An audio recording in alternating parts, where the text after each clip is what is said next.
جو نوجوان زنا کرتے ہیں انہیں پتہ ہونا چاہیے، حدیث پاک میں آتا ہے کہ جو زنا کرتا ہے اور پھر نہاتا ہے، غسل کرتا ہے،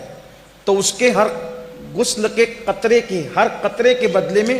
1 سال کا گناہ اس کے نامہ اعمال میں لکھا جاتا ہے۔ تو جتنے قطرے ہوں گے اتنے سال کا گناہ اس کے نامہ اعمال میں لکھا جائے، اور جتنے قطرے گرتے ہیں زنا کے غسل کے بعد اس سے شیاطین پیدا ہوتے ہیں، وہ سارے شیاطین قیامت تک پاپ کریں گے، اور ان سب کے پاپ کا عذاب اس کے سر ڈالا جائے گا جس کے زنا کے غسل سے وہ شیاطین پیدا ہو۔ اور دوسری طرف حدیث پاک میں آتا ہے کہ جو نکاح کرتا ہے اور نکاح کرنے کے بعد جائز ملاقات بیوی سے کرتا ہے اور پھر غسل کرتا ہے، تو ہر قطرے کے بدلے میں 1 سال کی عبادت کا ثواب لکھا جاتا ہے،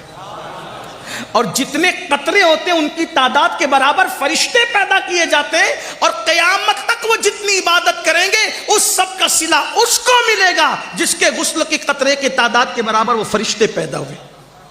بہت سستا سودا ہے، اس لیے نکاح کرو۔ اور نکاح کی ضرورت ہے، میں اپنے بڑوں سے معافی مانگتے ہوئے کہوں، نکاح کی اگر ضرورت ہے، گھٹ گھٹ کے نہیں رہنا گھر میں، اپنے ماں باپ کے کان میں کہہ دینا میری شادی کر دو، یہ کوئی بری بات نہیں۔ چھپ کے زنا کرنے سے اچھا ہے، چھپ کے زنا کرنے سے اچھا ہے کہ ماں باپ کے کان میں خود نہیں کہہ سکتے، بھابھیوں سے کہلوا دو، بھائیوں سے کہلوا دو، دوستوں سے کہلوا دو میری شادی کر دو، یہ کوئی گناہ نہیں۔ کچھ لوگ کہتے ہیں شرم آئے گی، اگر کوئی نوجوان کہتے میری شادی کر دو تو عورتیں باتیں کرتی اللہ اس کو کیا ہو گیا، یہ پاگل تو نہیں ہو گیا، یہ ہمارے خاندان کی روایت تھی،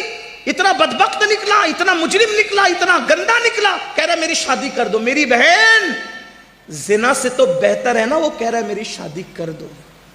میں اپنے جوانوں کے ساتھ ہوں، میں تمہارے ساتھ، کہو اپنے ماں باپ سے، اور ماں باپ سے کہتا ہوں میرے بھائی اس سے پہلے کہ تیرے بچے تجھ سے کہے میری شادی کر دو تجھے کر دینا چاہیے۔ ہاں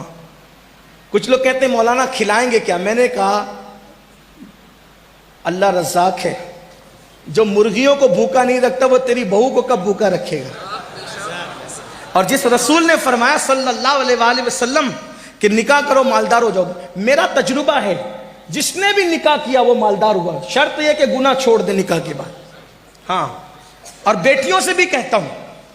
بیٹیوں سے بھی کہتا ہوں کہ اگر ان کو یہ حاجت ہو کہ ان کا نکاح ہونا چاہیے تو وہ کسی کا ہاتھ پکڑ کر بھاگنے کی بجائے وہ شرافت کے ساتھ اپنی ماں کے کان میں کہہ دے کہ میری شادی کر دیجیے، یہ بھی کوئی عیب نہیں، بیٹیوں کے لیے بھی عیب، کیونکہ جتنے حقوق بیٹوں کے اتنے حقوق بیٹیوں کے۔ جام نگر والوں یہ نہیں کہنا میں بگاڑنے کے لیے، واللہ کسی کا ہاتھ پکڑ کر بھاگنے سے تو